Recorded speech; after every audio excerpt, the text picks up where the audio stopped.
아니, 1년 만에 320% 폭등이라니 믿겨지시나요?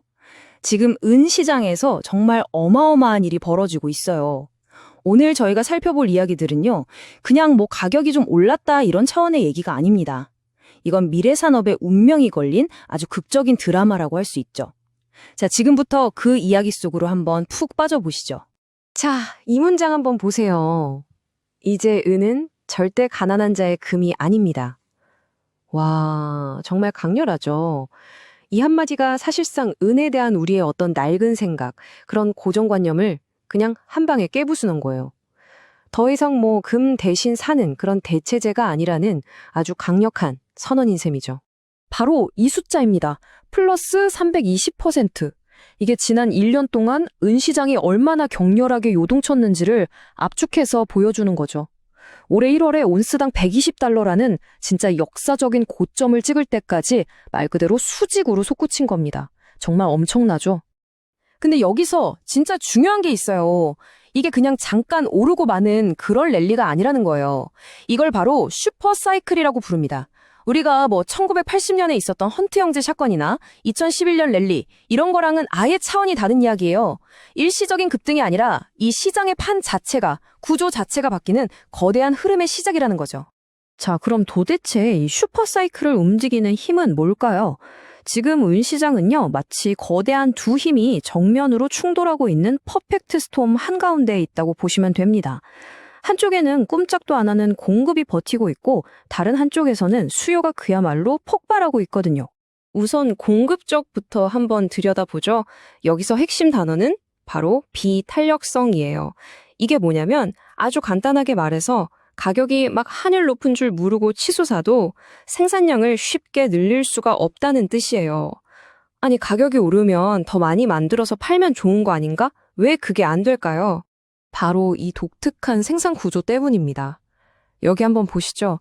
전 세계에서 생산되는 은의 무려 70%가요, 순수한 은 광산에서 나오는 게 아니에요. 구리나 납, 아연 같은 다른 금속을 캘 때 곁다리로 나오는 일종의 부산물이라는 거죠. 그러니까 은의 운명이 자기 자신이 아니라 다른 금속에 꽉 묶여 있는 셈이에요. 바로 이 말입니다. 세상에 은 생산 스위치 같은 건 없다는 거죠. 광산업체들이 은 가격이 올랐다고 자, 이제 은을 더 많이 만들자 하고 스위치를 탁 켤 수가 없다는 거예요. 오로지 구리나 아연 수요가 터져줘야 은 공급도 덩달아 늘어나는 그런 구조적인 한계가 있는 거죠. 이 때문에 은 시장은 벌써 6년째 만성적인 공급 부족에 시달리고 있습니다. 자, 공급은 이렇게 꽉 막혀 있는데 수요 쪽은 지금 완전히 다른 세상이 펼쳐지고 있어요. 예전에는 은이라고 하면 뭐 보석, 은수저, 동전 이런 거 떠올렸잖아요. 근데 지금은요, 21세기 첨단 산업들이 이 은을 그냥 통째로 빨아들이고 있습니다. 태양광 패널은 물론이고 일반 내연기관 차보다 은이 2배나 더 들어가는 전기차까지 말 다 했죠. 그리고 이 모든 수요를 뛰어넘는 그야말로 게임 체인저로 꼽히는 게 바로 인공지능, AI입니다.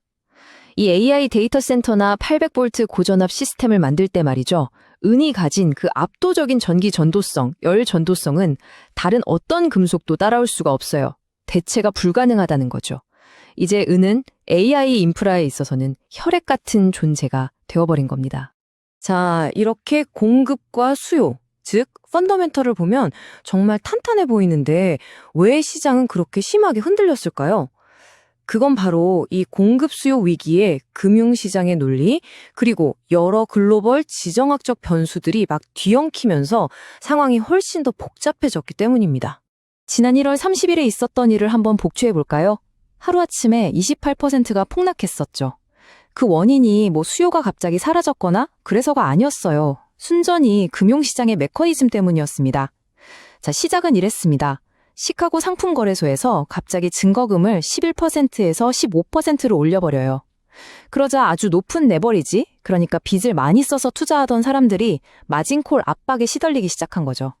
결국 버티지 못하고 강제로 물량을 던지기 시작했고 이 매물이 또 다른 매물을 부르는 도미노 효과가 터진 겁니다. 즉, 펀더멘털이 무너진 게 아니라 레버리지가 만든 충격파였던 거죠. 여기에다가 더 큰 그림, 그러니까 거시경제적인 배경까지 복잡하게 얽혀 들어갑니다. 앞으로 금리가 내려갈 거라는 기대감은 이자가 없는 은의 매력을 더 높여주고요. 또 중동의 긴장 같은 지정학적 리스크가 터지면 안전자산인 은을 찾는 수요가 늘어나죠. 원문 자료에서는 그린란드 관세 분쟁 같은 공급망 마찰도 하나의 요인으로 꼽고 있는데요. 저희가 어떤 정치적 입장을 지지하는 게 아니라 이런 요인들이 시장에 영향을 미치고 있다고 원문에 명시되어 있다는 점을 객관적으로 전해드리는 겁니다. 이 모든 걸 종합해보면 딱 결론이 나오죠. 이제 은은 두 개의 얼굴을 가진 자산이 된 겁니다. 예전처럼 인플레이션을 막아주는 전통적인 안전자산이면서 동시에 미래 산업의 운명을 쥐고 있는 그 무엇으로도 대체할 수 없는 전략적인 산업 자산이 된 거죠. 이 두 가지 정체성을 모두 갖게 된 거예요.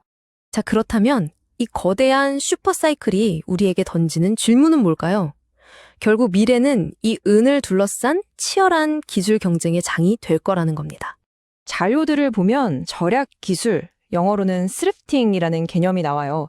이게 뭐냐면 말 그대로 은 값이 너무 비싸지니까 제조업체들이 은을 조금이라도 덜 쓰려고 필사적으로 신기술을 개발하는 과정을 말합니다. 벌써 태양광 패널 회사들은 이 기술 개발에 사활을 걸고 있어요. 결국 자신들의 수요가 만들어낸 이 위기를 다시 기술로 돌파하려는 눈물겨운 노력인 셈이죠.